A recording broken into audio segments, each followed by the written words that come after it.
Welcome back to Professional Playground Only, the podcast spotlighting hair professionals sharing their journeys and the real life stories behind the good, the bad, and the funny moments behind the chair. I'm your host, Hadney Alexander, and today we're joined by Courtney Levesque, a talented hairstylist based in London, Ontario, Canada. Known for her beautiful formal styling, editorial work, and personalized color designed with longevity, impact, and hair health in mind. Courtney's artistry has taken her to some incredible stages in the industry, including work Paris Fashion Week, serving as a team lead at New York Fashion Week, and being recognized as a Contessa Award finalist. I'm so excited to have her here with us today to share more about her journey, experiences in the industry, and moments behind the chair. Courtney, my girl, welcome to Thank you for having me. I'm so excited to be here. Yes. Me too. I'm so glad to have you here with us today. So before we actually dive in, tell our audience a little about yourself. Are you originally from Canada, and how long have you been in the industry? Yes, I'm born and raised in Canada, pretty much in the town that I live in now, but like a little bit outside of it. But yeah, I've been in the industry going on 16 years now. So yeah, I've seen a lot. I've done a lot. I've been really, really fortunate to have some great opportunities. And I just think our industry is, the gift that keeps on giving. I do feel like it's really, really cool. Absolutely. I agree. And I have to say, my girl, your work is stunning, okay? Thank you. The lived-in blonde and the dimensional color you create feel very elevated and intentional. And I also notice how much you emphasize longevity and hair health in your approach. What actually inspired you to focus on the blondes and the dimensional color while still building that philosophy into your work? I think where I live, there are a lot of people who are aiming to be blonde. And I feel like we probably learned all the same techniques back in our hair school days, partial highlight, full highlight, this and that. But, these days, and especially in this economy, I'm always grateful that people leave room in their budget for me. But also, I think it's important to plan. So your color's going to look great at week 6, week 8, month 6, if it has to. And I think that just putting a little bit of insight behind kind of what we're doing and why we're doing it is so helpful. And then it just looks better for longer, which is great for all of us. Absolutely. Agree. Before we dive into your journey of the good, the bad, and the funny, I want to start with something fun to warm us up, okay? Okay. Icebreaker. Okay. This is what we call the PPO quick picks, all right? It's like this or that. So there'll be 2 options, and you're going to go with your first instinct, okay? Okay. And if something stands out, feel free to share your why, okay? Paris Fashion Week or New York Fashion Week? I know. Paris 100. Okay. Paris 100, yes. Editorial creativity or everyday transformations? That's like apples and oranges, I feel like. But it's so hard because I feel like editorial creativity fuels the passion to really want to do what you do every day. So honestly, tie. A timeless bridal look or a bold runway moment? And which one and why? I think a bold runway moment because I don't know. I feel like timeless bridal we can do all of the time, but a bold runway look only comes up so often and you have to take that by the horns, honestly. Absolutely. I agree. I think that's what I'd choose, yes. But my alter ego even comes out of my nails. I can never choose. So I really want it all, but I would say bold runway just because it's, it's so fun. Okay. Creative freedom or a clear inspo photo? That's girl, you are getting me. Okay. Honestly, I love inspo. I love a clear inspo pic because I feel like it's even more of a fun challenge to translate that onto someone's hair where creative freedom half the time I'm like, whoa, there's literally everything we could do. You got to give me 5 minutes to think on this. So I think a clear inspo pic is great. Being known for your work or the way you make people feel? Honestly, the latter. Yeah. Because I feel like a lot of people can do really, really beautiful work, but I think what you remember is how people made you feel and how you make other people feel. So I would say the latter for sure. Absolutely. I agree completely. Building a name locally or being recognized internationally, even though you're both? Which one? Honestly, I feel like locally being known because I feel like that's sort of where you are day to day, right? International is just a bonus. Now, being the student or becoming the next big thing? Honestly, I also feel like I'll take being a student. I think in our industry, the best of us are always students and we're always learning. And Absolutely. I love to have the opportunity to learn from everyone. Was it insightful? Those are good questions. That was fun. Isn't it good? Isn't it good? Yes, it's a good one. It is. So now we're going to move into our next light segment, okay? Now this is finish the sentence. I'll share 3 prompts and you briefly respond what comes to your mind. Finish the sentence. Being in this industry has taught me blank. Being in this industry has taught me to be very resilient. Like that. I like that. I like that. Explain. Please expand. I mean, I feel like you just have to roll with the punches. I feel like you never really know what's coming at you from a client base, from an emotional base, what your days look like, if things get crazy, if everything goes to plan, if nothing goes to plan, I just think there's so many opportunities for you to kind of be like, okay, regardless of what's going on, I've got this. And just in having a lot of different opportunities, I think the more opportunity you come across, the more resiliency you have to have because you just never know.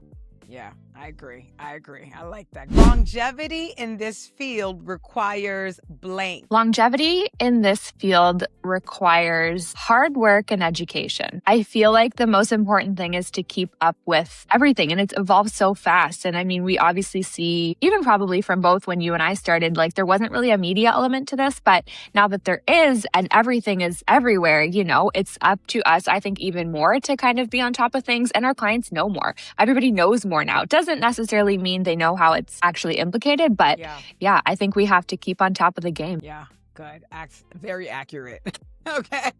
Right? Like it's not always easy, but girl, not even, okay? Success to me at this stage looks like blank. Success to me at this stage looks like daily happiness. Like, I think it's still being happy to go to work every day and make people feel great. I think that our job is both rewarding, like physically when you look in the mirror, but also, I mean, let's be real. It's like a mental health break, We're like a little bit therapy, a little bit beauty, a little bit relaxing. So I think that getting to be that for other people and still be happy to wake up and do this every day and get to make people feel good, especially when the world's on fire, I think that's, you're winning. Yes, girl. Yes, and yes. Okay. Yes. So I have a pop question. Okay. What's one thing before we transition that nobody knows about you? That's one thing that somebody would be surprised. The people would be surprised to know about you. What would it be? Oh my God. I feel like I'm kind of an open book, and also one thing that someone would be surprised. I mean, I feel like I love fashion and love clothes and present myself well everywhere else. And then I come home and throw on my sweatpants and snuggle on the couch, bundled up like Adam Sandler most of the time, actually. So maybe that's surprising. I don't know. I shared something recently and people were like, oh my God, but I don't even recall what it was. So I don't know. I'm a pretty open book. So maybe that's just fine. Okay, we'll take it. Open book. So now we're going to get into the heart of professional playground only, our signature segment. And this is where we're going to get real about the good, the bad, and the funny that people don't often see. So we're going to start with the good. What's been the best or most rewarding moment behind the chair? If you can give us one example or an experience. Honestly, what immediately comes to mind is when I found out about the opportunity to go to Paris Fashion Week and just the journey behind that. But even just getting to be like, wow, I have an opportunity to go to Paris Fashion Week, let alone going to Paris Fashion Week. That was certainly pinnacle for me. Yes. Yeah, it was great. It really was. Now, I know that with every high, there usually comes a moment that challenges you and helps you to grow. So, of course, without disclosing any names or salons, we always want to dignify others. What's been one of the most challenging or difficult moments in your career, Courtney, that you would say has tested you professionally or emotionally? If you can give us an example or an experience that you've gone through. Of course.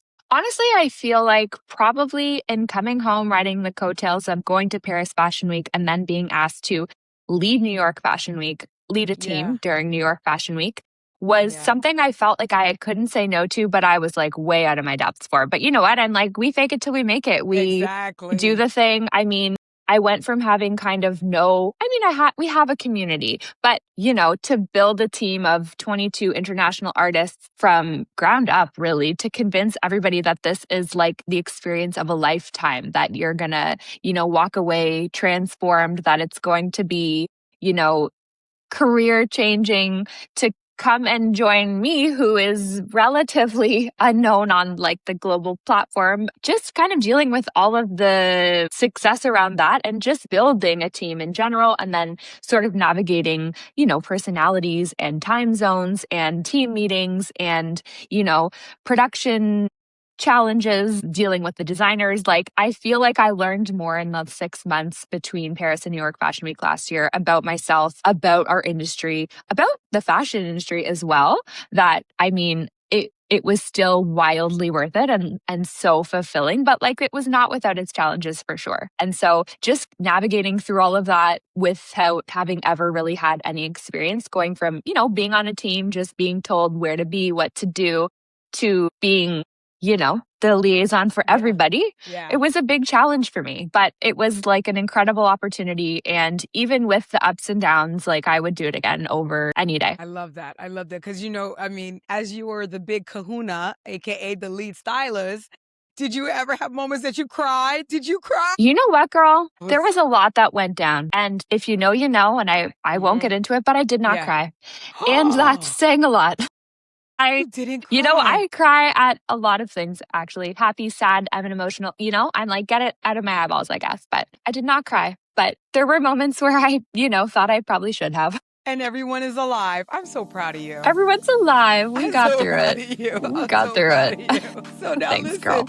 I know that there's bound to be like crazy, hilarious moments. And what's been for us one of the funniest, craziest experiences or moments that you probably had in your career behind the chair? That you can recall? Oh my gosh. Like, there are just I just feel like dealing with people day in and day out is hilarious in general. I mean, like, I feel like in our industry, it's such a unique relationship where, these people that you really, I do consider a lot of my clients my friends, but, you come in every 3 months, 4 weeks, 6 weeks, and, I feel like I know more about their lives or see them more than some of my own friends and family. And yeah, just hearing about like day-to-day kind of events, I think like it's the funniest part of our job, and just kind of relating to, all of our life stuff, right? And I feel like these days we've been joking a lot about like being at this, like, I'm 35, turning 36 this summer, all these like elder millennial things, I feel like is kind of, I'm like, would I have thought I was going to be feeling this way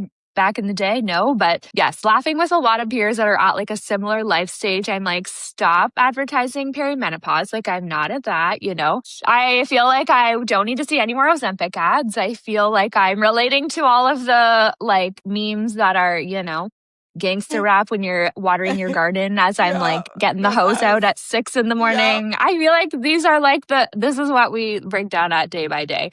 In terms of like single funniest moment, I feel like I had a client once who was like trying to show me a photo of something on her phone and like scrolled past, some things that I was not meant to see. That was like, we were like, oh my God, we're dying. But, just everyday life with clients, I think it's hilarious in general. And just getting to laugh with people. Yeah. What did she say? She or he? Well, no. So she had been on like Tinder or whatever, and she had a folder just of all of the, mail, what we get sent that we, don't want to send. But I guess she kept a little file folder to like send to all her friends to make fun of, which I'm like, why do they send these things? I feel like they all know we like do this. But yes, the secret folder, if I'm allowed to say that on your podcast. We'll probably mute it, but we'll mute it. Birthrights. Got it. Okay. Yes. Okay. All right. Yep. That's different. Mm-hmm, right. Okay. And you're like, okay. Why? I don't know. Oh, my. Okay. Yeah. Why? And then we died because men are hilarious like that. I know. Happy to not be dating, honestly. No, nothing unsolicited here. Yeah. Exactly. Challenges. What do you feel was the hardest transition for you? Was it becoming a stronger stylist or building your name or even just stepping into bigger rooms in this industry? What would you say would be like the most I mean, challenging? feel like almost overcoming the imposter syndrome would be Absolutely. Oof. top of mind. Like, we perform day in and day out, and, you can have all of your clients love you and all of your clients be so happy and have a fully booked week, month, year, Yeah. travel here, do this, education, do that. But just to be like, no, like, I deserve to be in this room. Like, no, I've earned it. I put my time in. I think that is one of the things that is the hardest, is like, even when you get the invite into the room, feeling Yeah. like you deserve to be there. Absolutely. Absolutely. And it's Which, crazy. You do. I just, You do. it's just one of those things. Even after all these years, it's kind of like, wow, yeah, okay, no, like, it's hard. Recognition is hard, but not bad. Yeah, I like that. Recognition is hard, but not bad. Not bad. Yes. And speaking of stepping into the bigger rooms, we actually got a beautiful chance to experience like Paris Fashion Week together, which was such an Yes. amazing Oh my moment. God. But Yes. before we wrap it up, I have to take it back a little bit for a second. What was your favorite, like I'm talking to you, what was your favorite memory from what that experience and what that opportunity meant for you? Like, what would you say would be your favorite memory from that experience? I mean, it's kind of a tie. I feel like both of like setting up in the back room, backstage, like, and just being ready to take models, and like, you're like, I'm backstage Fashion Week. Like, this is actually insane. But also the first runway that I got to sit and see. And you're like, wow, I am like runway now. Like, I think that those two were in my mind for the best moment, because I think on either side of like our life opportunities, they're both like really up there. But Absolutely. I mean, I'd still say getting to be backstage edges it out just a little bit, maybe. Yeah. But yeah, just being able to like being set up, being ready, that like, I don't know, feeling of like, okay, like bring it, one way or the other. I'm anxious, I'm happy, I'm excited, I'm all the things. But yeah, I'd say those were probably like the highest moments. Yeah, I have to agree. And may I say, your fits for Fashion Week sitting, TTT, okay? Thanks, girl. Like, I was like, honey, are you the model or the No. You did. You were Just stunning. a fun opportunity to, dress up, play dress up. Like, we're little girls really at heart still. Exactly. Yeah, Except for we get to be the Barbies now. Thank exactly. you. Yes, you too. I mean, we clicked right away. We noticed each other right away. Yeah, I think, in a third, like a close third, honestly, like meeting all the people. And I have this maybe image in my mind of Fashion Week being like really cutthroat, really intense, like not connecting with anybody, or feeling, especially, going back to like imposter syndrome, feeling like, oh my gosh, what am I doing here with all these people who have all these accolades? But really, that everyone was awesome. And we were in a group of everybody, I mean, I don't know if you felt the same, but that whole back room, regardless of the team, like we were in it for the same end result. And just clicking with people, meeting people like yourself, I feel really, really grateful. Yeah, it was wonderful. The connections, yeah, the connections was great. I love that. All right, my girl. So listen, to close, I want to ask something for the next generation of stylists and creators, because they need it too. They suffer the imposter syndrome just like all of us. So for anyone watching who wants to follow in your footsteps, Courtney, what helped you sustain longevity in this industry, and what's one advice that you would give to stylists starting today? I mean, I think in terms of advice to give stylists starting today, truly just work hard. Honestly, like, I feel like if you're willing to put in the effort, you will get rewarded greatly by that. And take every opportunity, even if you feel like you're not ready, or you like shouldn't or can't, or like, no, do everything until you feel like, I think do it first, feel it later, but I truly think that a great work ethic and taking all of the fun, unique opportunities that you can helps you with longevity and creating a great career for yourself, because there's so many opportunities, there's so many avenues. And, I feel like it's things like the Fashion Weeks, things like the galas, things like, those types of things that fuel our passion to be able to go to your behind the chair everyday job and be like that excited to do your everyday job too, right? But yeah, I think it's like hustle and heart, a little bit of both. Love, hustle and heart. Hustle and heart, kids. Do it. I know. And feel it later. Yeah, right? Like, maybe give yourself a boundary or two, but other than that, just work hard. Yes, I love it. Courtney, my girl, thank you so much for sharing your journey. We really appreciate you being part of the Professional Playground Only today. You did amazing. It was my absolute pleasure. I'm so glad to have been invited, and I've had a great time. Yes. I'm so glad. I'm so glad. To my audience, if you've enjoyed this conversation, don't forget to like, comment, share, and subscribe at Professional Playground Only. Share it with your stylist friends and follow Courtney on all platforms. You'll find her information on the screen below. And until then, we will see you on the next episode. Ippy, that's it. We're out. We're done.